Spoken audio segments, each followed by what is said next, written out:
the end of the day. We appreciate everybody that came here instead of the Gearbox and going home because it is Easter. Yeah. We were telling them to send our people down here. So yeah, we were like, come on, seriously, give us some love. Let's get that. Thanks for being heathens like the rest of us. Showing up on Easter Sunday.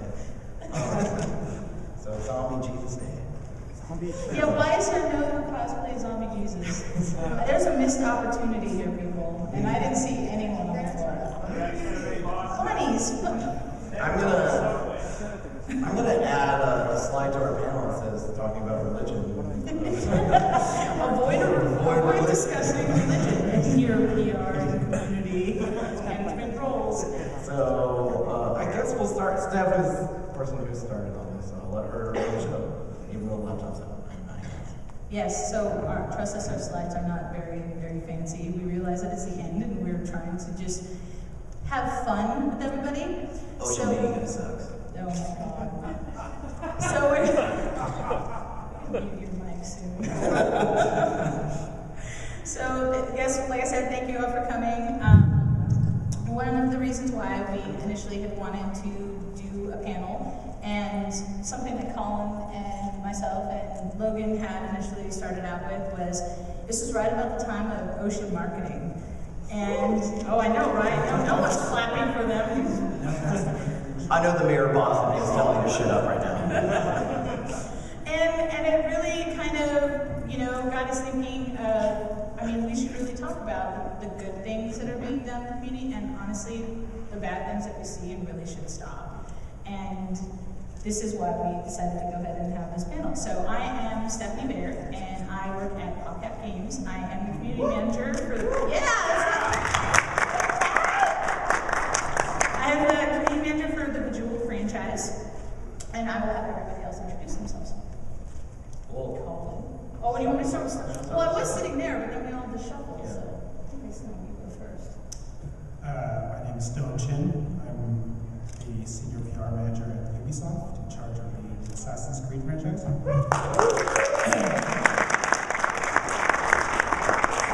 franchise, so it's probably you might hear more of it.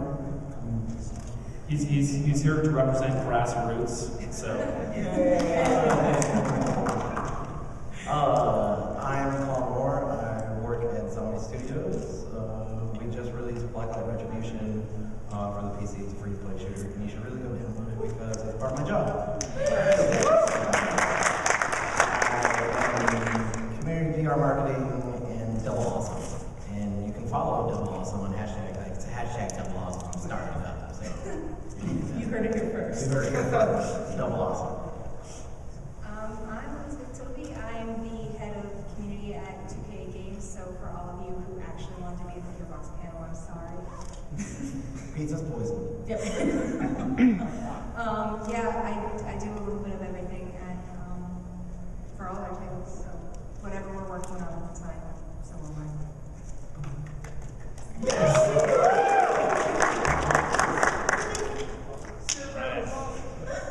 My name is Logan DeMelt. I'm here on behalf of Signal Studios and Toy Soldiers franchise. A few people may have played it. We were going to show something here, and it isn't shown, and even on the expo floor map, it says Signal Studios. It's mainly me walking around, so you've missed us until this moment. I use some hand sanitizer over here. That's hand sanitizer. Yeah, that's true.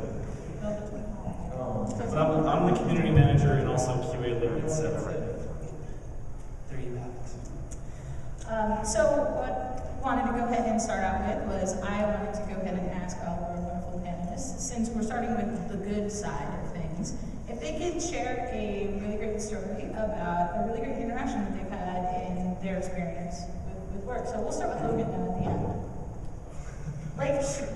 Share an awesome story about fan interaction that you've had.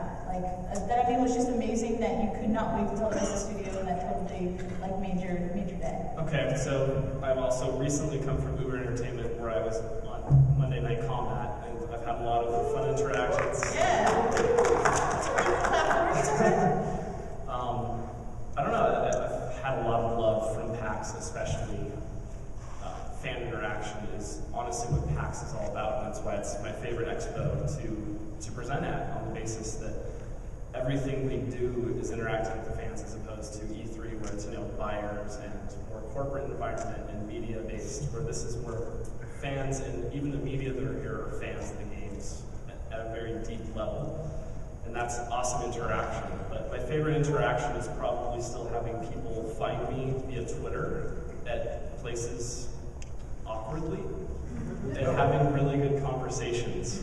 Well, yeah, we'll talk about that later. Oh, okay. I'm jumping ahead. Spoiler. Yeah, talking about Twitter, all of our Twitter handles are up there, so you should all follow us on Twitter.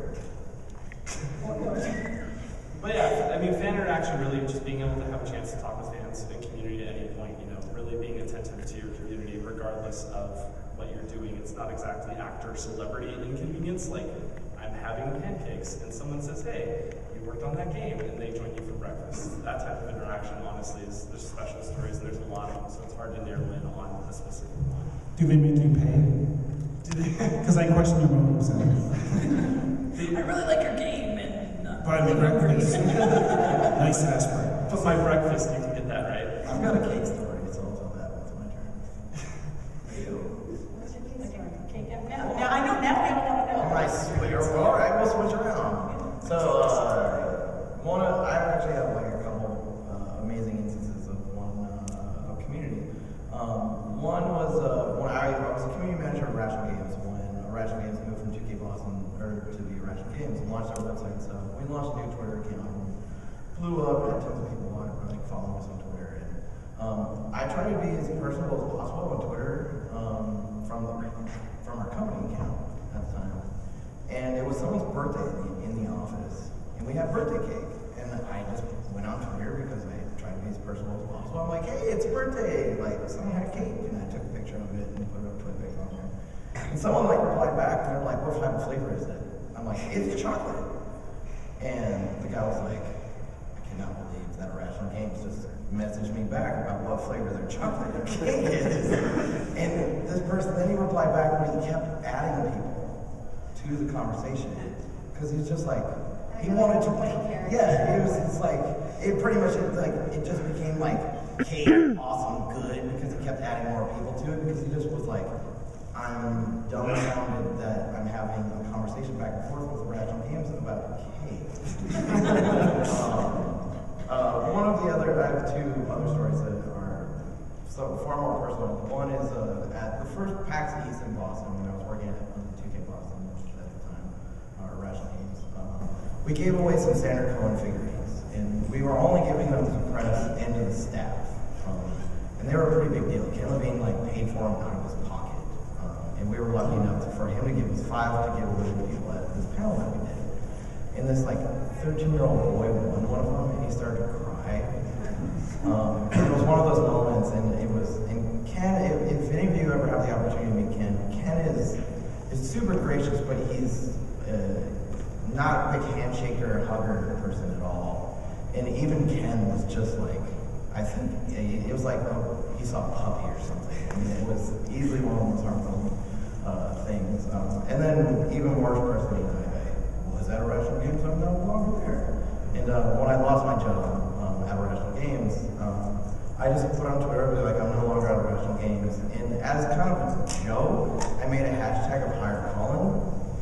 And I mean, a lot of people I know through the industry, other community managers and fans and stuff, started retweeting this message over and over again. And I use this system called Row Feeder, which allows you to track hashtags. And I use it at work, and I was like, well, let's check to see how many people how many times hashtag hire Colin showed up. And it showed up 900 times.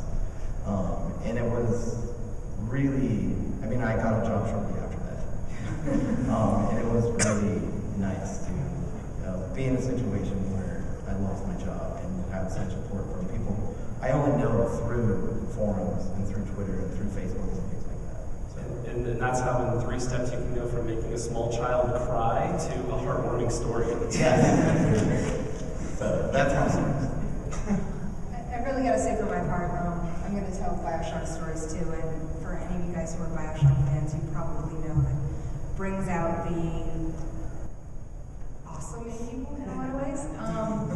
I remember for Bioshock BioShock 2, we did a couple really weird, viral kind of grassroots campaigns, and the first one that I want to talk about was part of the Something in the Sea alternate reality game.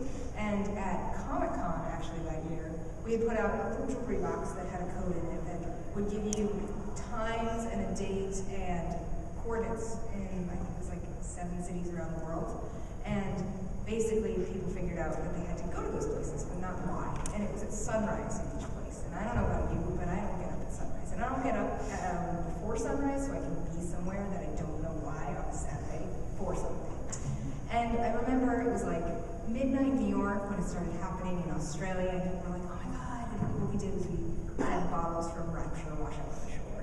And it was just as the sun rose across the world until I got to the New York sunrise campaign. By the time I got to New York, there were like zombies on the skyline while I was driving into the park where we put out these bottles, and there were just like hundreds of people in cars just waiting, trying to figure out, because it was like a 1 mile radius of geo coordinates. And people were really excited, and I was terrified. It was like, what if they get there and gamers can be disappointed, and we didn't know what there would be. You know, maybe they thought there was going to be a giant party or a big chocolate cake or something like that. And Why didn't you come? and there was somebody who I think it came down from like the coast of Massachusetts, and it was like a 7-hour drive. They had to drive through the night to get there, and it was just kind of astounding how excited people were to be up at the crack of dawn, to just be part of this game. And the same thing happened also when we did Splicers Unite for BioShock 2. I had a kid who was 16, I think. He had his dad come down on the bus with him from Canada to be there. And again, that was another, be under a bridge at X time on Saturday. We're not going to tell you why. And I don't know whether I would ever drive from Canada to New York for no reason. ARGs are scary. Like being on the other side of an ARG and playing it out loud, and you are crossing your fingers because you spend all this money to set it up, and you're just like, I hope someone shows up. I don't know if someone will. Does the code make sense? It's scary. Yeah, and I mean, it's just, I think it's those interactions. I think a lot of us have had experiences where, especially with Twitter and even more so than Facebook, now you do get to talk to people, and appreciation for people. Oh, was there something ahead? No. I was totally just calling you, like, I just went to sleep. Yeah. But no, go ahead. But personal interaction with people is so important, and I keep hearing my feedback going off, and I hope it's not being picked up on the mic. But it's just, I love talking to people, and I think it's just because I'm also a social media nerd, and I will tweet all the time. And my now husband says that he'll be like, it's Friday night, please get off the forums, like, please stop answering emails and just hang out with me, because you do that during the week. But there's not a boundary, and if you like doing this and you like talking to people, I think that's pretty much my best moment. I like it. I actually, one of the reasons why that, I wanted us even to, we were talking about having our Twitter handles up, was that I was like, I know people are going to be on their phones anyway. Totally tweet the most random stuff at us and see who looks at their phone to see what they said. It's a game, people. Keep it a good moment. Stone, do you have any good stories to share with us? Well, when you're being a PR guy, we have if you work for a larger company, like a Ubisoft, before Ubisoft, I've been at Ubisoft for a year. Before that, I was at Xbox, doing Xbox PR. So, we love PlayStation now too, that I've left Xbox. When you're in that situation, we actually work very closely with community managers, and it's kind of a unique filter. But since working on Assassin's Creed, joining Ubisoft, and seeing how amazing the fans are, the passion, it's even though it's not in my job per se, excuse me, I've just been like pulled in, absorbed into the amazing community enthusiasm, and I think even at this stage I actually have 2 Twitters. I think some of you guys know that, and I think what you see up there is my corporate one, and then I have my We've lost our projectors. it totally is up there. See, it's actually my private ones up there. You can't see the projector went down. It's horrible. Don't do that. I actually think now I have more people on my personal Twitter than I do my corporate one.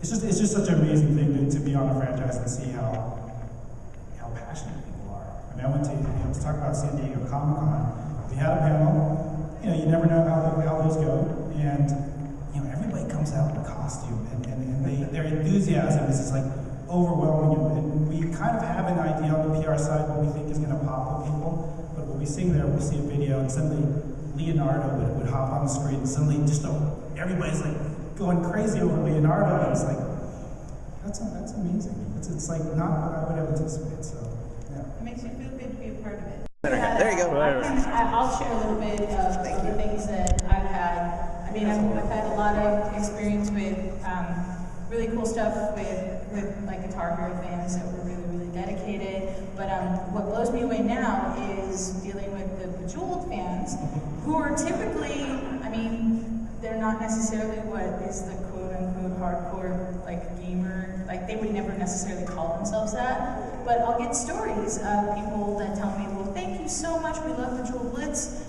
I'm in chemo and I'm up all night and I'm in pain all the time, and when I play for a minute at a time, like I'm not thinking about anything else, I'm thinking about just matching the gems and trying to beat my score.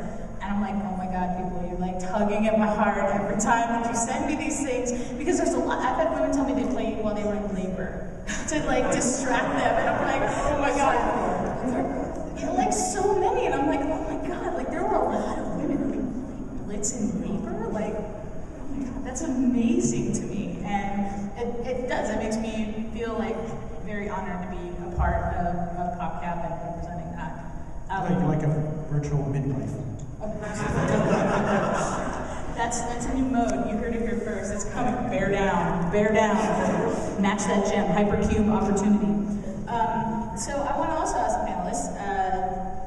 I mean, we realize that we're of course all active in our own communities, but are there other communities that you see that you feel are really kind of doing things right, that you not necessarily, well, you can take learnings from them as well, but are just really, really cool, and like the things that you do, you go, oh my God, wow, that's amazing. Like I've got to talk to them and find out like what they're doing.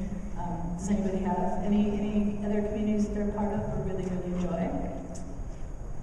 Well, I'm not a part of it, but I'm kind of envious of it. I'm a big League of Legends fan, and so I can't tell you how many times I tell my captain.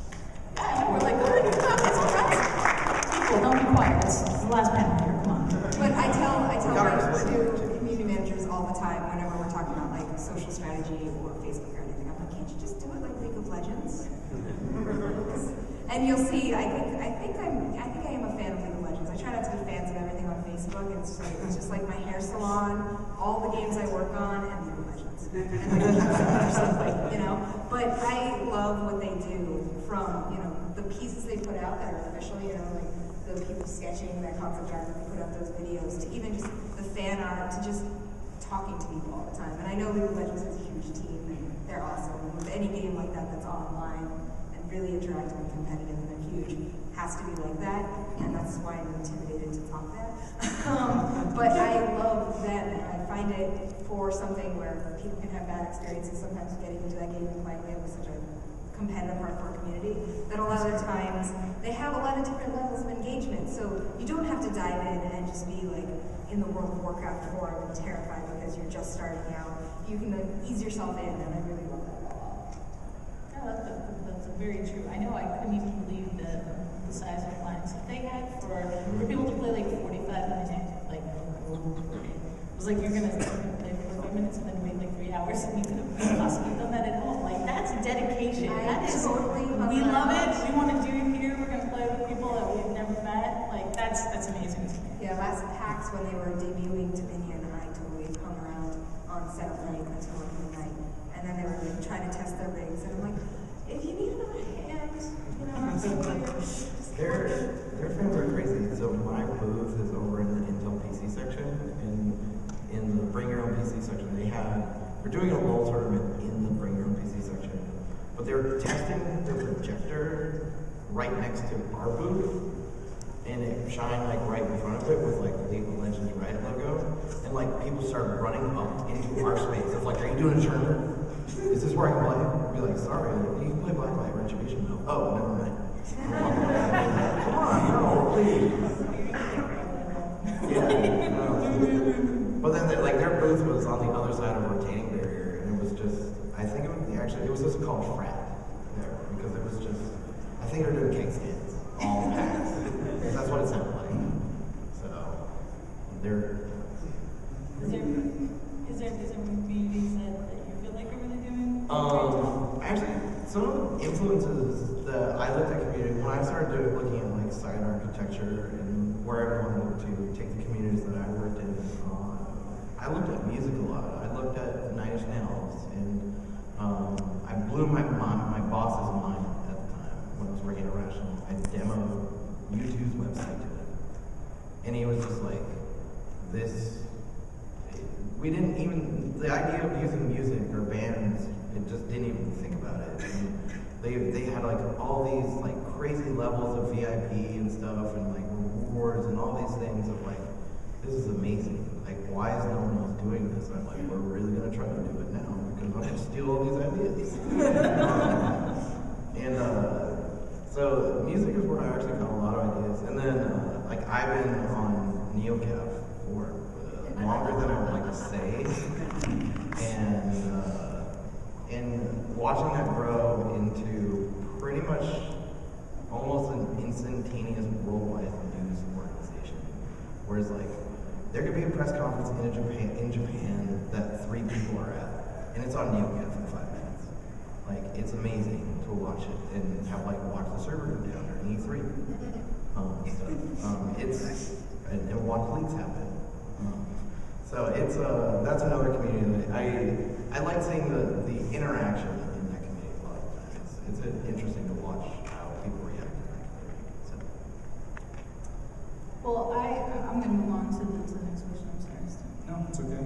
It's okay. You're going to start with the next one. So I'm kind of curious because now we've talked about a lot of good. Now let's start moving into the others. So something happened in Assassin's Creed. Wait. Yeah, it was awesome. So I would like to ask you. So what is the one thing that you really wish that the players in your community would remember about the fact that you're a game company?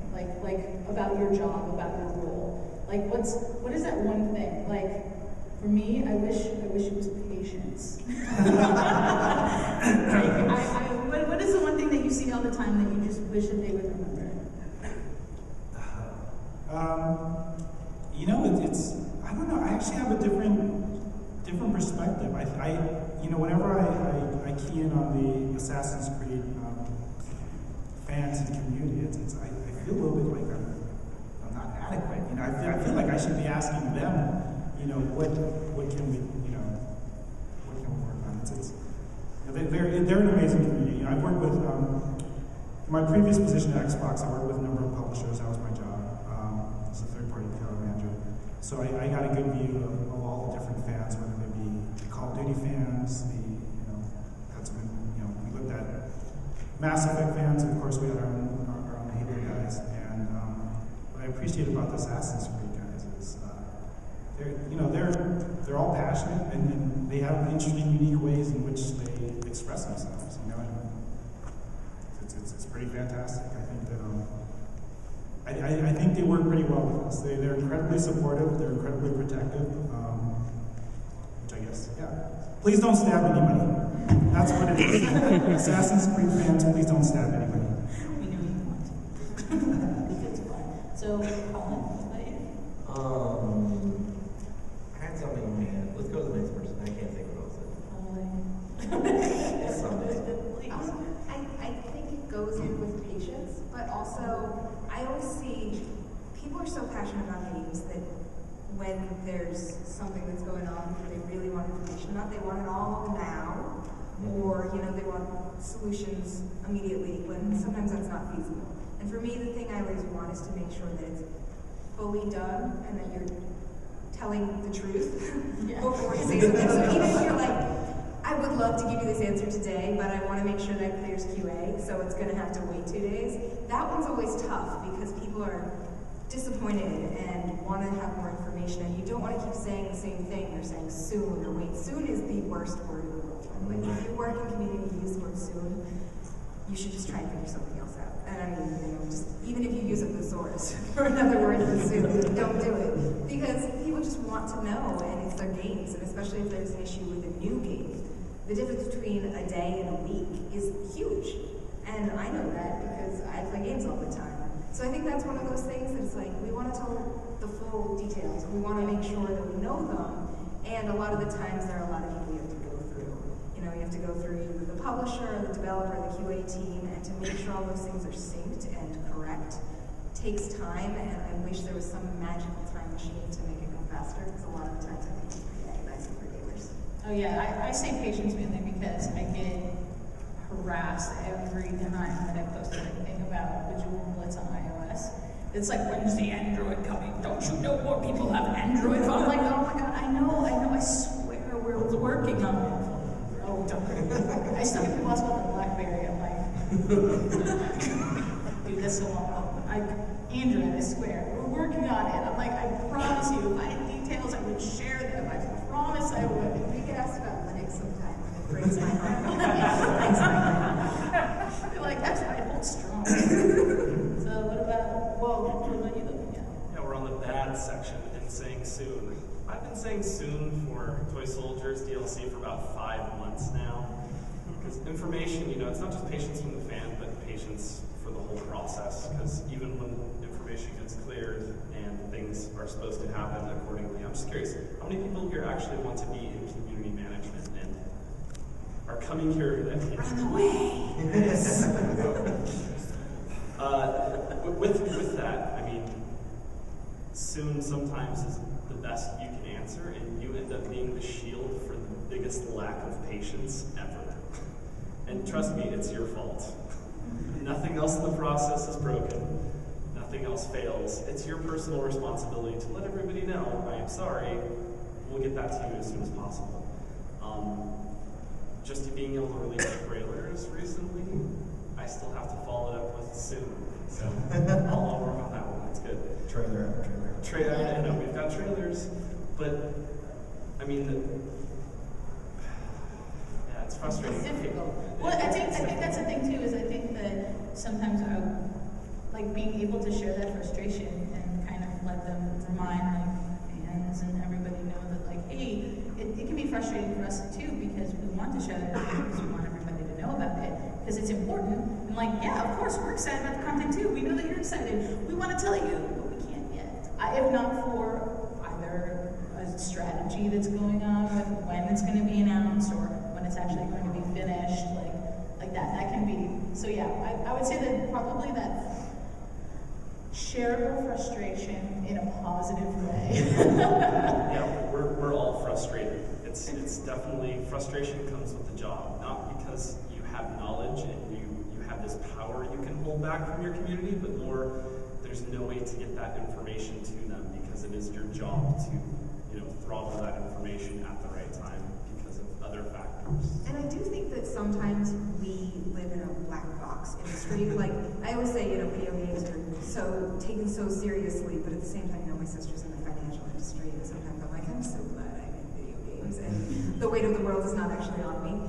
But I think a lot of the times, and panels like this are great examples of companies who want to engage and kind of pull back that curtain, because sometimes just explaining not just the information that people want, but what's going on and why it's taking more time, rather than just saying soon. And sometimes you can't even tell that because like corporate secrets or whatever shenanigans are going on. But being able to explain that more, because everybody here works a job, most likely. If not, you're super lucky.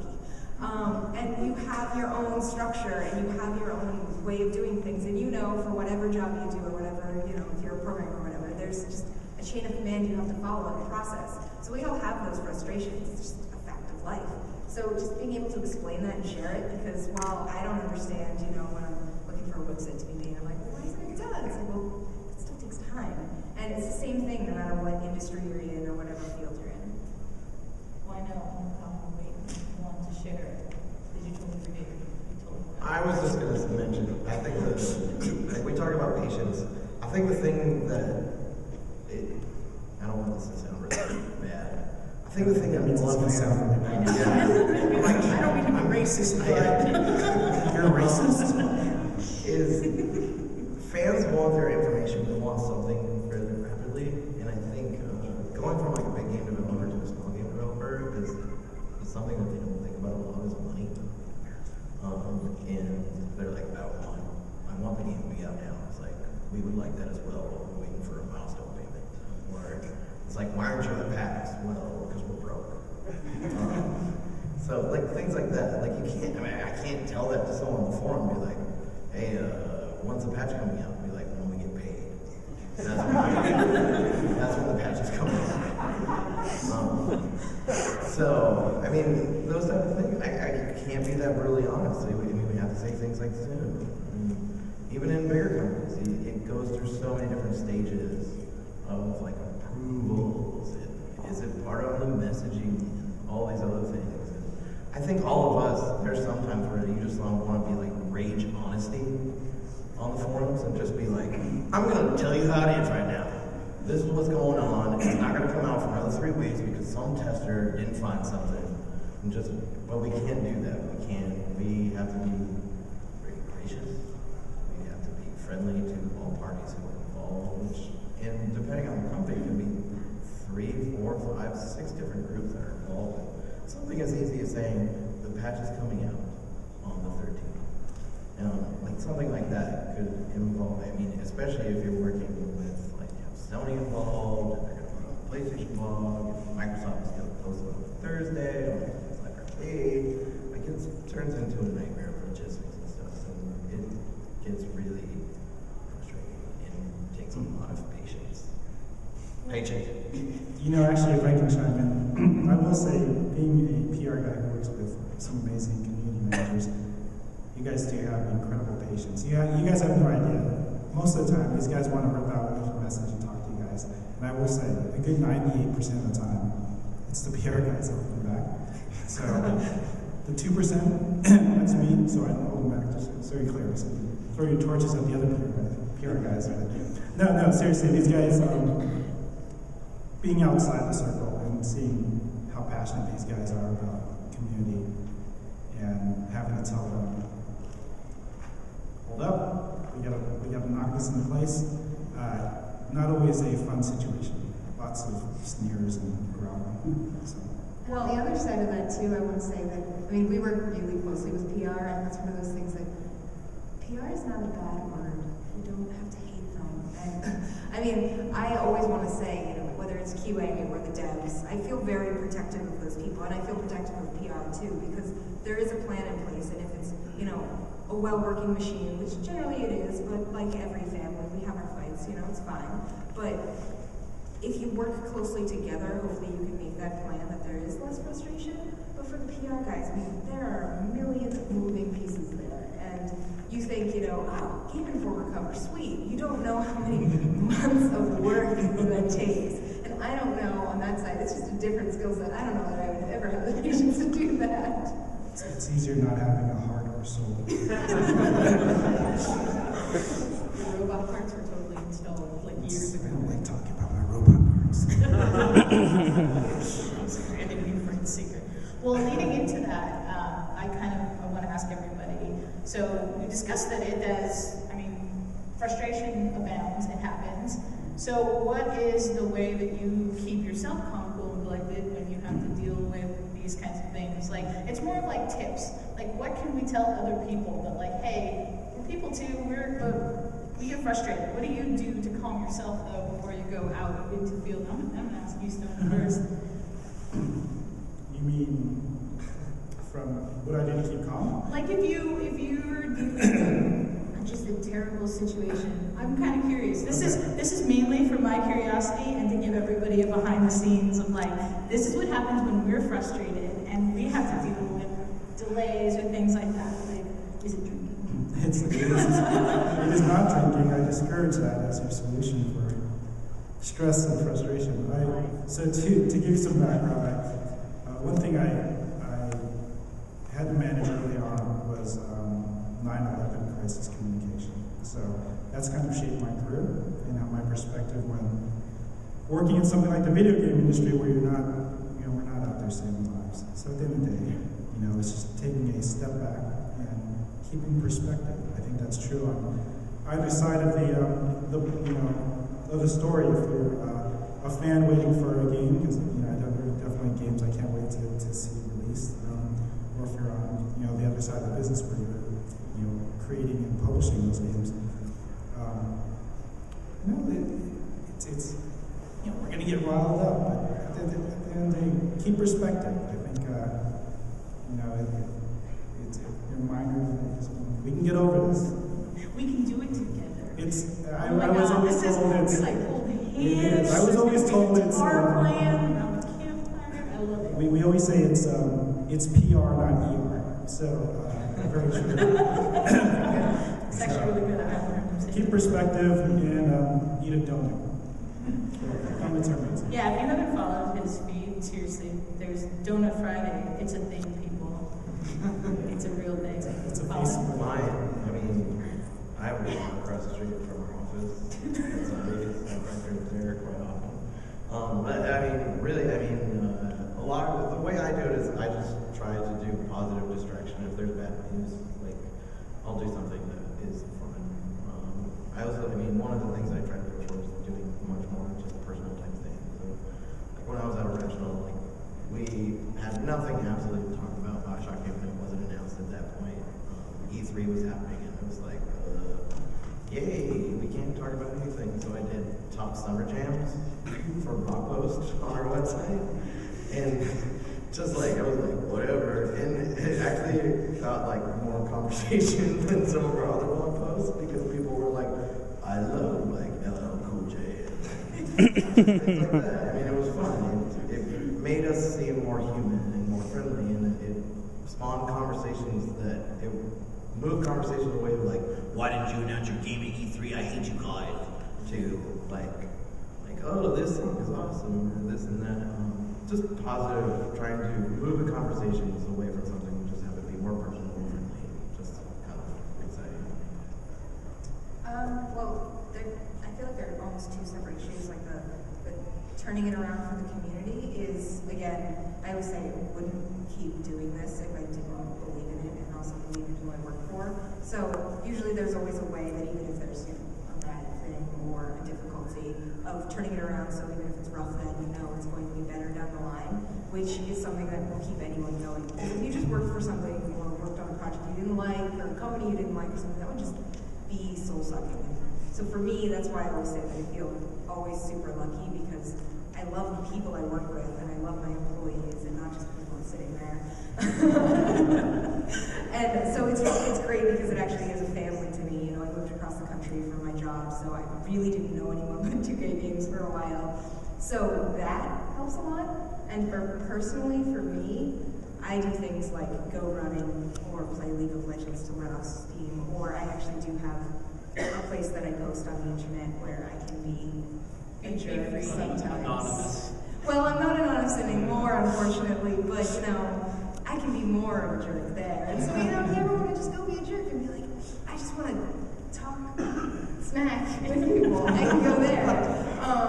I don't, it's sort of that's verbal drinking, you shouldn't do that together. But I also want to say, we always talk about having a thick skin, but I also like to say there's always there's such a masochism in there where you love that challenge and you're like, oh, it's rough right now, I'm going to make this better. I'm going to do that. And I really actually enjoy that. And so far, it's always worked out, so it's good. It's good. I love it. Yeah, none of you guys have drinking, really? No, I don't be surprised. I joke about it, and because it's so prevalent in our industry with drinking, and I don't necessarily mean that to be serious. No, we're not all alcoholics.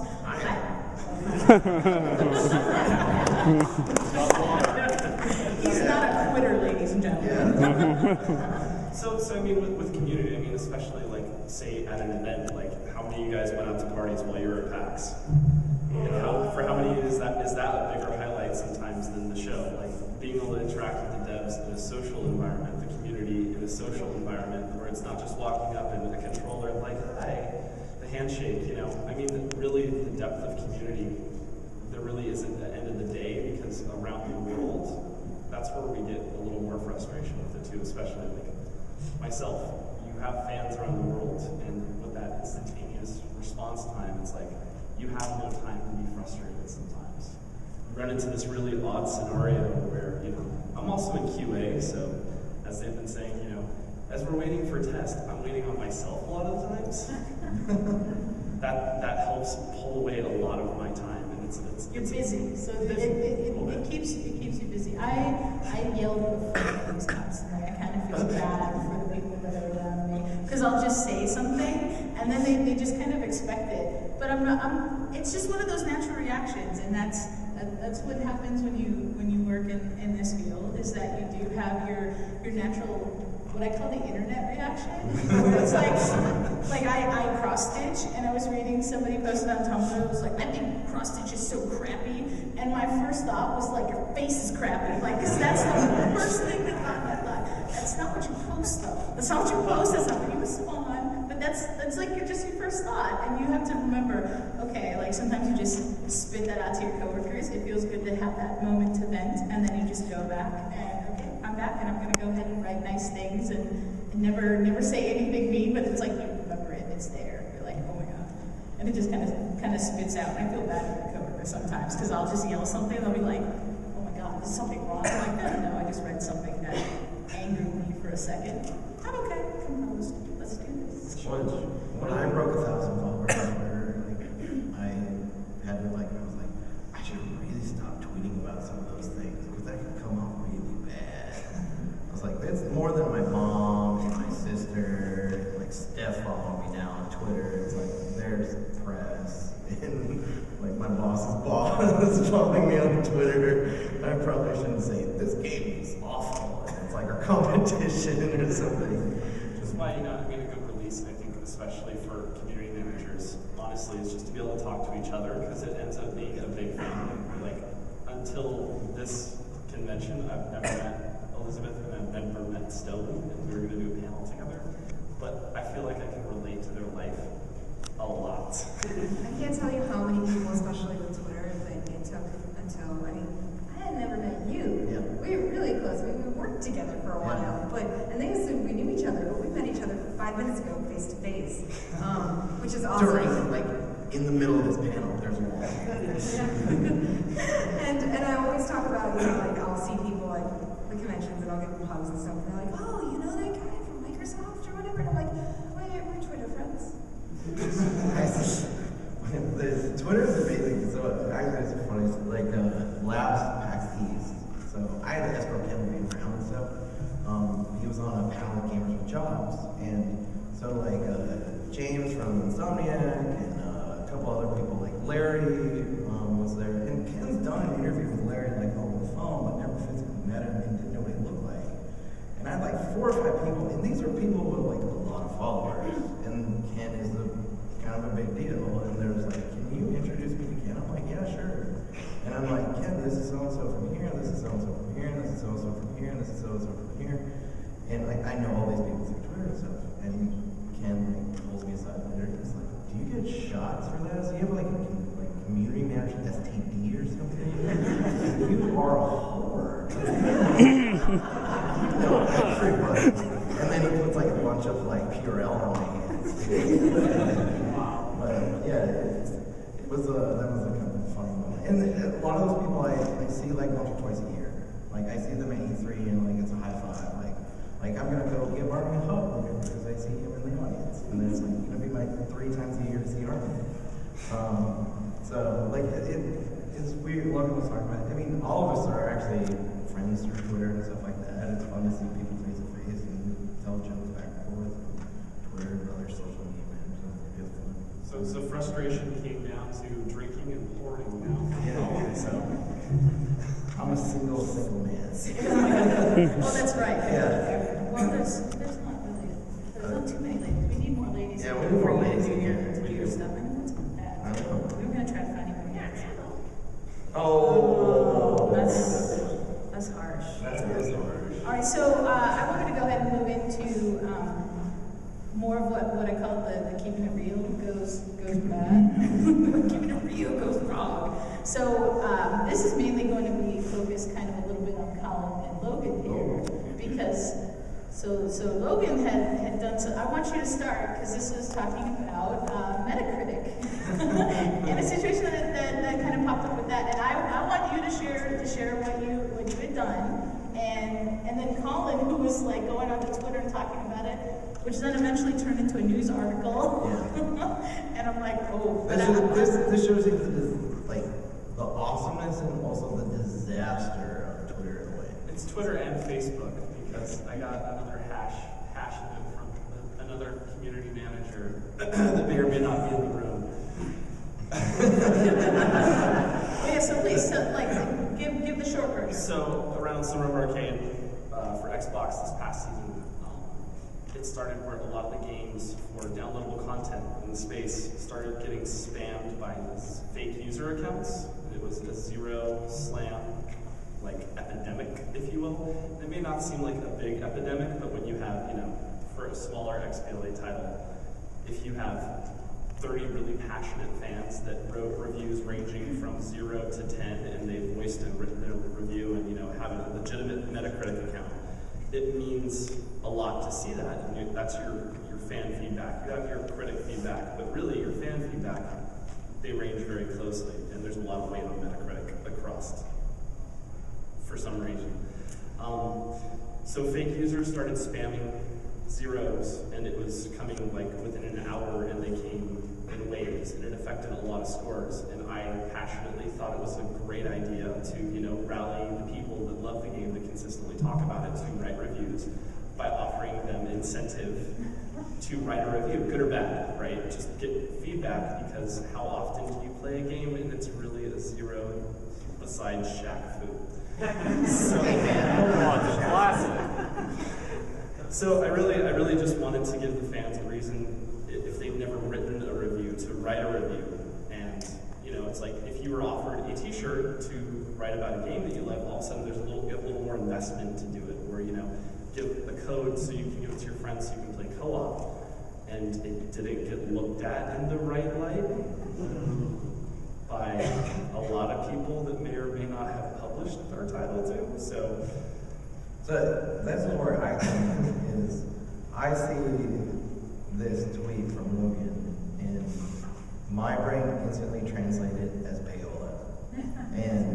And bribing. Yeah, bribing. I mean, I'll be perfectly honest. I mean, that stuff happens.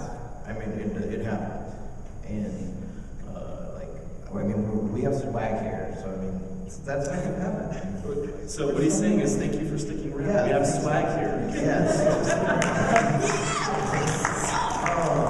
But it was one of the, I think, anytime that you have a situation where, as heartfelt as it is to give something away, when it's attached to a review, then there's a slippery slope in there. And I messaged Logan, I'm like, dude, you might want to rephrase this in a different way, because it not necessarily, it wasn't so black and white of write a 10 and I will send you a T-shirt.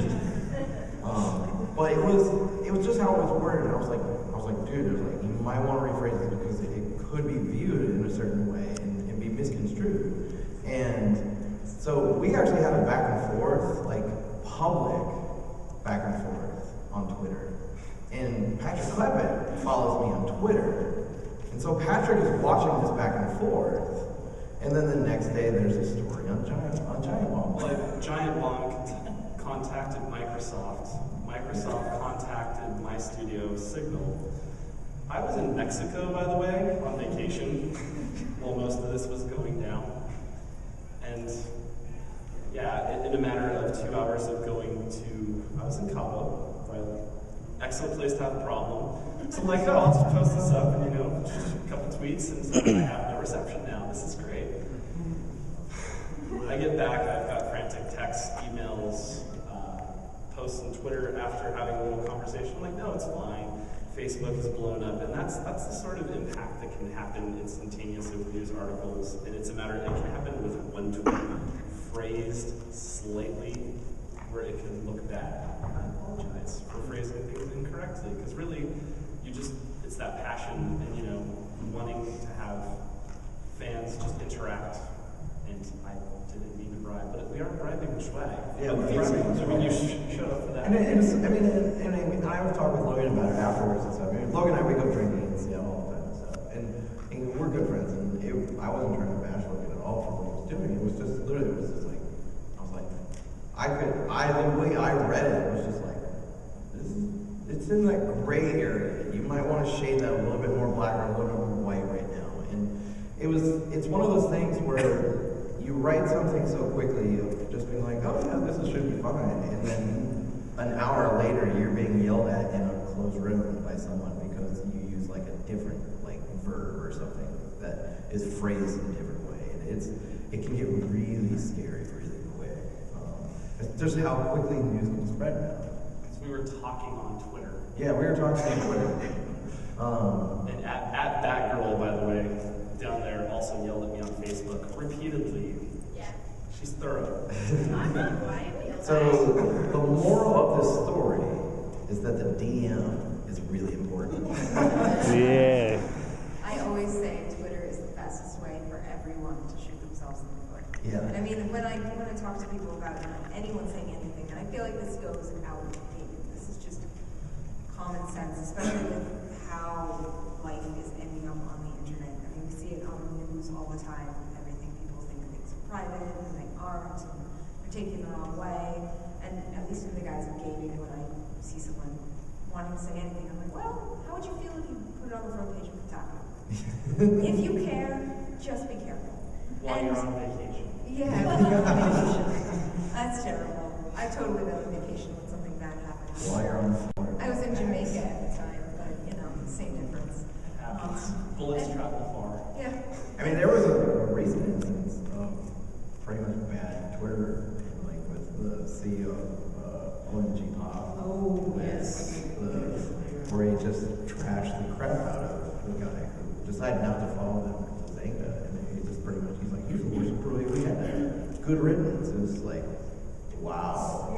Well, I feel like that's another just pervasive of what can happen on the internet, even outside the game. Just be nice. Yeah. There's so much of a bummer sometimes in life that we can try. I know this sounds super cheesy for me, but just trying to be nicer to people. I wish that could happen sometimes. I mean, it's one of those things where it's like, I mean, that guy, he could have just said, he's just like, we parted ways politely, or, I mean, he could have phrased it differently, and it come across much different, but he had to pretty much swear that guy was. So we're at 5. Oh my God, I don't even know if we're gonna have that much time because I really would like our audience questions too. Yes. So Let's do this. which honestly we kind of we tried to put out like the week before the panel, like if anybody wasn't gonna be able to be here to go ahead and like send us a question and we'll try to answer it.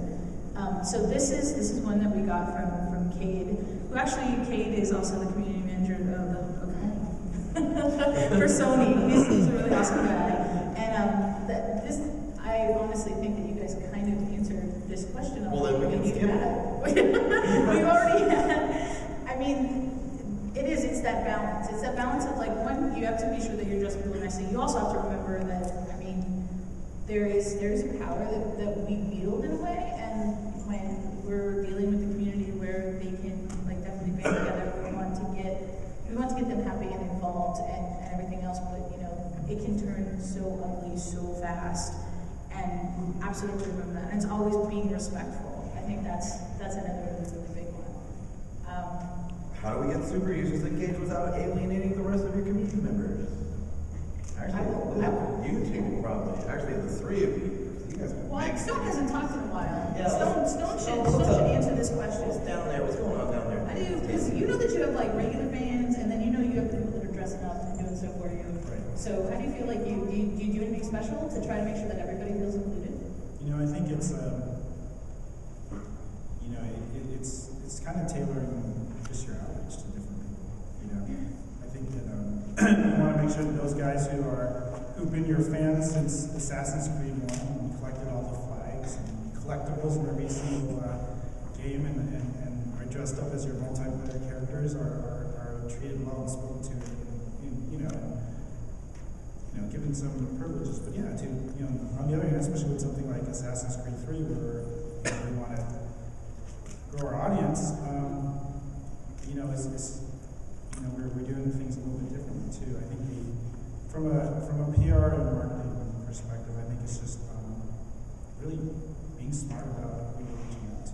You can't. There's not one blanket answer. You can't go out with one blanket message or one blanket tactic to reach everybody. There's no universal language. You just want to know all the different groups you're speaking with, and you know, figure out what the triggers are. So in our last few minutes, that is absolutely true. I do believe that because you can't just you can't. Everyone agree? My name is Stephanie here. I approve this message. So I want to be sure that we give a little bit of time. So if anybody has a question, and I know that somebody tweeted at me too, Chris, talking about the BioWare Mass Effect thing, and that is such an interesting topic that I would. It's you. No. Who's it? Are you the Chris? No, she's like accusing me. You're the one. PopCap is an EA company, so I'm not going to answer any questions. Everybody had a microphone. Well, actually, I actually want to say something. So, I think the question is it the ultimate PR case study? Yes. And I will tell you that there is no ultimate PR case study because, you know, the new situations arise all the time. But I will say, if you attended the Mass Effect panel, the BioWare panel the other day, Right. From a PR perspective, I thought they managed that perfectly. I applaud them. I thought they took a very volatile situation and you know, laid it out, and it not always easy. But I thought, you know, kudos to the EA and BioWare marketing PR teams and community teams. They nailed that panel. Oh yeah, totally. And also, just because I used to work for BioWare, it's a capital W. Capital B, capital W, man. All the tweets that were going out, I was like, I'm gonna kick people in the throat. It's capital B, capital W, man. When I was working at Sony, I had to learn that it's capital S for the station as well. Is there any other panel or questions? Yes, we have audience questions. Oh, Yes. I know. We're like, Wow. please, raise your hand.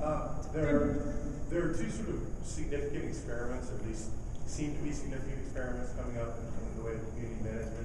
One would be Tim Schafer's new project from Kickstarter, where I think one of you mentioned that your role is almost a bridge in keeping some information back here and making sure the right information goes in whatever direction.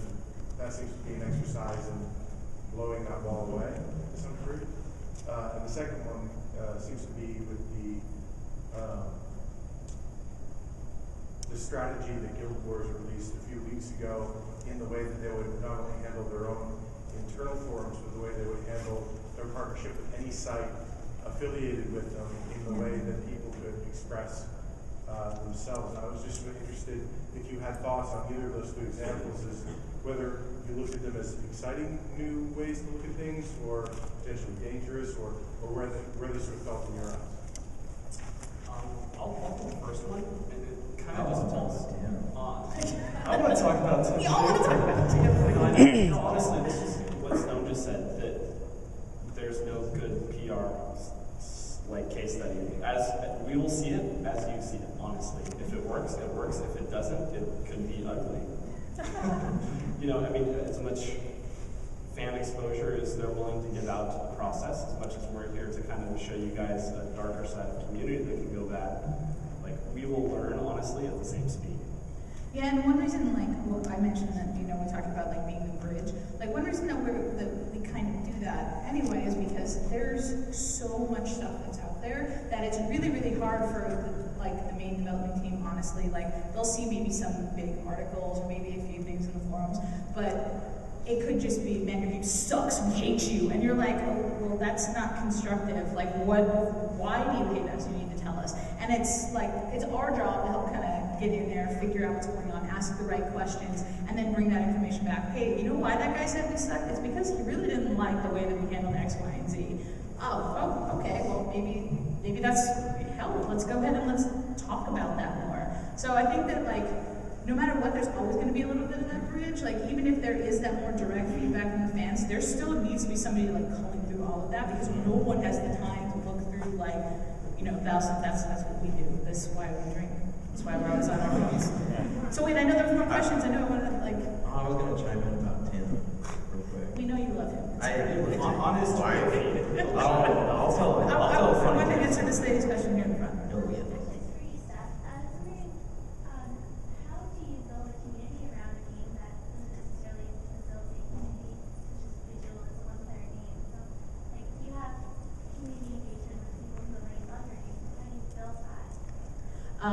It's constantly going out and trying to find more people to talk to. Like, so one of the biggest things is that our core audience for Bejeweled is definitely not necessarily like. Some of them are here because everybody kind of enjoys Bejeweled, but a lot of them don't necessarily call themselves gamers. And trying to go out and find them, like, honestly, for this year, we're going to go to a few other events like Blogger, like places that are exactly our audience, that maybe it's like that dirty little secret still, where they're like, oh my god, like there was a story from one woman that I heard that she happened to mention something about Pogo, and then she felt really sad, like, oh god, I shouldn't have said that, and her friend's like, oh my god, you're on Pogo, what's your screen name? And then like, and she's like, if she hadn't have said that, her friend probably would never have said anything. And so it's kind of amazing, like it's just trying to keep going out, find those people, go into those different audiences, and like making it an empowering thing of like, yes, you're a gamer, it's cool, like talk about it, we're here, please come to us. Are they telling us I gotta shut up? No, they're giving us 10 minutes. You can yell. Woo! Yeah! But yeah, it's just constantly, you just gotta keep going out and like talking to as many people as you can. Like I was excited, I didn't realize there is a touch screen. There's a booth down on the floor that has a touch screen. I was playing Bejeweled. I had no idea until I happened to go on that side of the floor, and I'm like, what? You guys, oh my god, and I was very excited, and I was like, here's my card, like, you guys gonna be at PAX Prime? This is amazing, like, I want, absolutely, come and let me know, like, I would love for PopCap to do something with you, like, this is really, really cool, and they did Zuma on the touchscreen, and it's like, if I would have known, I totally would have tried to do something more, because they said that they had a line down the way yesterday, because people were walking by the top, and they could see it, and they were like, oh, I want to go play Bejeweled on a touchscreen, and I'm like, I wish you would have known, I wish you would have come and told me. There was a line because you guys make digital crack. I'm not supposed to play a game with any trolls. Let's go right here on this side. Yes. Hi, Peter. Hello, Peter. Hello. Just to get back to Mass Effect a little bit, I find it very interesting what you said that how they really handled it, and I wasn't at the panel, so I'll take your word for it. But what I thought really, quite frankly, is they didn't have a choice.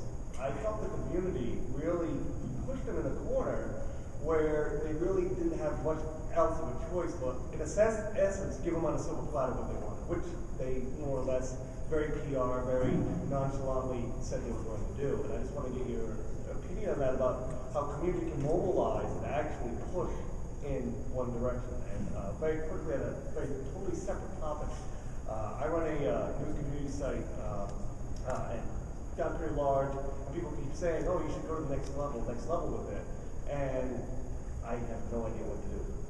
You know, to bring it to the next level. I don't know if that means putting my resume out there for a community manager job or spamming it with ads, becoming the next IGN. You know, I don't know. Yeah, which I don't want to do, trust me. Well, why not? Do you not like money? Money whore! But no, I'd just like to get your thoughts on, what people in my position, who run a lot of, set up their own site as a hobby, and it just starts growing to the point where it's at that level, and now we're not sure exactly what to do. The first question, I'm working on a free-to-play game now, and free-to-play has the perception of it, it's always being updated, which, it is. So, the community will say something of like, oh, we really want this to be changed. And a lot of the time, we'll tend to agree with them, and we'll change it, and then it's just like, that was awesome, but it's not the way we wanted it. And we've been really flexible, and we've been making a lot of changes, making the game more entertaining and stuff. It's a feedback loop. We weight things, we go through it, we see if it's feasible. That's a big thing. It's like, can you add bigger, gigantic robots in a single-player game? No, we can't. But I mean, we look at a lot of the feedback and we try to weight it. And I'm sure that the Bioshock guys, or not Bioshock, sorry, the Bioware guys, I'm sure that they've weighted it from a PR perspective, community perspective, development perspective, and found out what the best solution for them was. Anyone else on how to get inside? No, I think that we need to kind of, they give us an additional 10 minutes, but I think if we got one question right now, we'll take that one offline because that's a Come by, topic. come and talk to us. In the back, blue shirt. Yeah, hey there. I know you mentioned you got some frustrations when certain information came to release and now you went through editing and things. Sure, yeah. I was cute. How much planning goes into the release of information when developing the game and working towards that release date? And how much does that deviate from what actually ends up in the community's hands? I made a website in a week one time. Nothing is ever set in stone, ever. No. Yeah. I mean, I think that Stone can probably say this because I know that PR plans are made in epic ways, and I make community plans all the time. And it's like, you will make a million versions, and even then, it won't actually be out. I agree. You know, it's. I feel like there was a question about leaks in there. It's hidden about leaks. So I think that no plan ever changes. Even now, even with a campaign like in Assassin's Creed, I have a pretty good idea of how we have a pretty good idea of how we want to roll out things.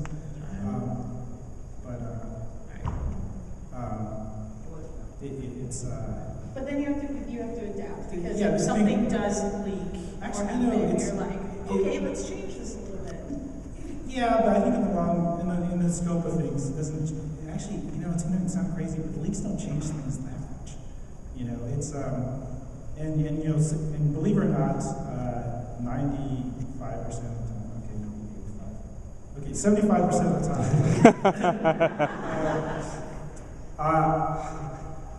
A lot of the PR guys will tell you they can anticipate when something's going to happen. You know, it's just a probability and experience situation, and we build those into our plans. So, but yeah, it's you know, everything changes. You know, it's and not just because of the game development, but because of outside events. Something might happen in current events that significantly impact how we roll out a communication plan. So. We're going to move to the trademark lightning round of questions. Quickest question you can answer, we will answer it once in your list. Go! What layer makes the paint go away the best? Oh, gin. Vodka. Yes, you. How often do you communicate with executives, people in upper management on daily, weekly basis at all? Is it all text, cell phone, or do you have like weekly briefings? How does that work? My boss sits right behind me and kicks me in the butt. So. One-on-ones. Next question. What can you give to somebody as advice who wants to get into the gaming industry but is... Don't. Next question.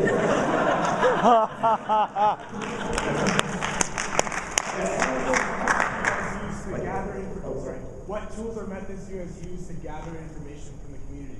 The internet. Yeah. That's a question. You can ask us about specific tools after. Next question. Questions you hate getting. The ones we can't answer yet. Wait, what? What question do you hate getting? The ones we can't answer. The ones that don't have When's answers. that game coming out? Every day. Yeah, the gentleman helping us film. Well, besides dedication and passion, what qualities should a community manager have, or what is the key? Writing. Yeah, writing is big. Yeah. Yes, in the back. What's the average time it takes the community to forget the last time you messed up? Never. Screenshots never lie. Screenshots are forever. Yes. How many hours of sleep did you get all weekend? Like, it's probably 6, 7. More than one hand. I think more than that.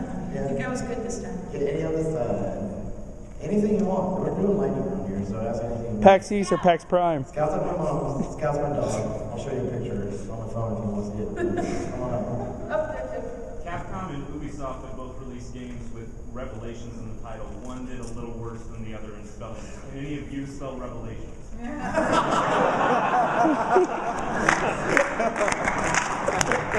without spell check.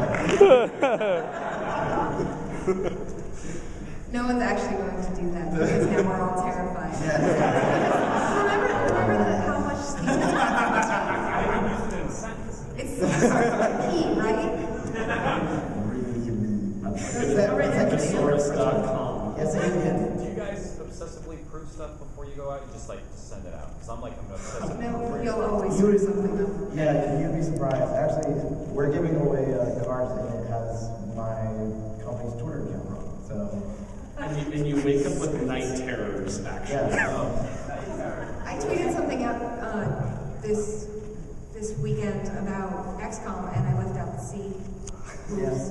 The typos, totally. I hate that. And sometimes I realize that, my brain is just working faster than my fingers, and I'm like, yeah, and then I send it out, and I'm like, I spelled that wrong. Try working on Assassin's Creed. In public places. In cases where you spell something wrong, do you delete the tweet and then read it? Oh, no, I totally did that. I've noticed it depends. It depends. What if people have responded to it already? Then I make a stupid joke. Yeah, that's also the really big thing too. Is that when people it's gonna happen. I put up a post on Bejeweled, and I was talking about boosts, and a lot of times I will go and I'll put it like in spell check just or in a Word doc just to make sure, and I type boots on accident, and then put it in, and it's boots is a real freaking word, so it didn't find it, and then somebody's like, oh, I wear a size 7. I'm like, what? And then I look, oh my god, that was supposed to be boosts. People, you knew that they were boots, but of course they keep going, and then I'll be like, hey, oh man, time? Really? Time. There's You handled one. One more. Have you ever tweeted from the wrong account? No, I have a really solution for that. I usually keep 2 different Twitter apps on my phone, as well as I use one browser specifically all for work, and then one browser for personal. So if I'm on one browser, I know that this is purely all work, this is going to be the work account, and then I had the funny, I got text messages last week. Colin said time. Yeah. I know I said The mics are still on.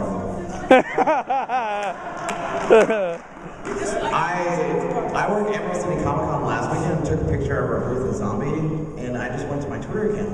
And my Twitter account, even though I worked at Sucker Punch Productions before, they changed all the passwords, but somehow that TwitPic ended up on their account. And so I started getting messages of I think you posted the wrong account. I'm like, what are you talking about? I don't have access to that account anymore. But somehow it happened, and I have no idea why. So want something for a phone? Tweetbot. It's my favorite. Because I've done that